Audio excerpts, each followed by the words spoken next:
Hi, welcome to episode 16 through our journey through 1 Corinthians. Today we're in 1 Corinthians 7, verse 25 to 40. And I've titled it Marriage When the Time is Nigh. We've all seen films where you get people walking around with placards saying, the time is nigh. And for us, as we look at this, it's what does marriage look like when we know Jesus is going to be returning? And for the early church and for the church here in Corinth, they were thinking that the Lord could return at any moment. And so let's read that as we begin. Now about virgins, I have no command from the Lord, but I give a judgment as one who by the Lord's mercy is trustworthy. Because of the present crisis, I think it is good for a man to remain as he is. Are you pledged to a woman? Do not seek to be released. Are you free from such a commitment? Do not look for a wife. But if you do marry, you have not sinned. And if a virgin marries, she has not sinned. But those who marry will face any troubles in this life. And I want to spare you from this. What I mean, brothers and sisters, is that the time is short. From now on, those who have wives should live as though they do not. Those who mourn as if they did not. Those who are happy as if they were not.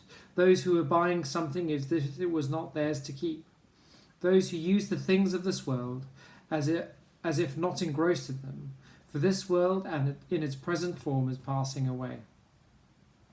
I would like you to be free from concern. An unmarried man is concerned about the Lord's affairs. How can he please the Lord? But the married man is concerned about the affairs of this world, how he can please his wife, and his interests are divided. An unmarried woman or virgin is concerned about the Lord's affairs. Her aim is to be devoted to the Lord in both body and spirit. But a married woman is concerned about the affairs of this world, how she can please her husband. I am saying this for your own good, not to restrict you, but that you may live in a right and undivided devotion to the Lord. If anyone is worried, then he might not be acting honourably towards the virgin he is engaged to, and if his passions are too strong, and he feels he ought to marry, he should do as he wants. He is not sinning. They should get married. But the man who has settled their matter in his own mind, who is under no compulsion but has control over his own will, and who has made up his mind not to marry the virgin, this man also does the right thing. So then, he who marries the virgin does right, but he who does not marry her does better. A woman is bound to her husband as long as he lives, but if her husband dies, she is free to marry anyone she wishes, but he must belong to the Lord. In my judgment, she is happier if she stays as she is, and I think that I too have the Spirit of God. Live as though the Lord returns. Jesus in the ascension, as he's ascended up into heaven, the disciples are there looking around. And someone, as we read in Acts 1, appears before them in dazzling white clothes and says, the Lord will appear just as you have seen him leave.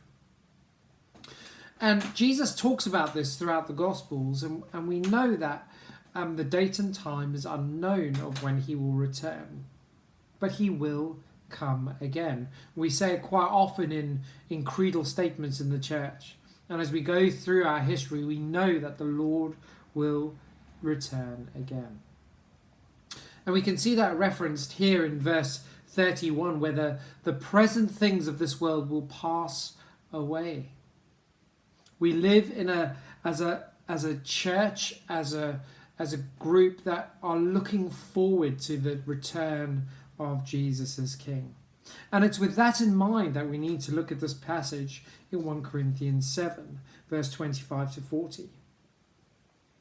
If we don't kind of get our heads in that right space, it could all mean all sorts of crazy things, as this has been interpreted throughout the generations. We have to view it through the lens of the return of Jesus. So Paul starts off by saying, now about virgins, I have no command from the Lord, but I give a judgment as one who by the Lord's mercy is trustworthy. Now, it's not just talking about those who haven't had sex yet, but rather to those who aren't married. And it's not to only those, but also to those men and women. It's to those who aren't married yet. It's good for people, not just a man, and here in the Greek it's anthroposis, as those who are as human beings, as people, rather than just to the men. And so we need to be really careful when we look at this. It's to all of us. It's not just to men, it's to women as well. And it's all about the Lord's return. To those who are single, stay single. To those who are married, stay married. To those who are engaged, stay engaged. And if those who are widowed, stay as you are, unless you want to marry. Paul here isn't making a judgment on marriage. He's basically saying we're waiting for the Lord's return, and it could be imminent. Well, we know this was almost 2,000 years ago, but still the church waits for the Lord's return, and it could be any day. But we need to just be free from the concern about that. God will return, Jesus will return again to judge the living and the dead. But for those, sometimes we can be distracted, can't we? I know that I spend a lot of time looking after Emily, and she does me probably more so. But if we had those times to ourselves, we could devote ourselves more to the Lord.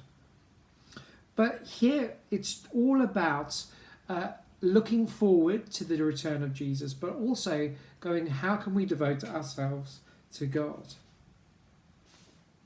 So there's a lot we can say about this, but it's all about our devotion to God and how our status shouldn't necessarily change because of that. Now, 2,000 years later, of course, we marry people and people enter into relationships. And I don't think Paul is saying here we shouldn't do that, but we should be waiting for the return of the Lord. It's a lot of verses here, but it's saying one very key thing. Let's look ahead to what Jesus is saying. Look ahead to the return of Christ. And let's not be worried about all of this stuff. This was a particularly Corinthian problem. So I think for us, as we look at this, of course, get married, but also we should be waiting for the Lord's return. This is a very short video for the last 1 Corinthians 7, but do join us, hopefully on Zoom, if it's not broken down, for that discussion.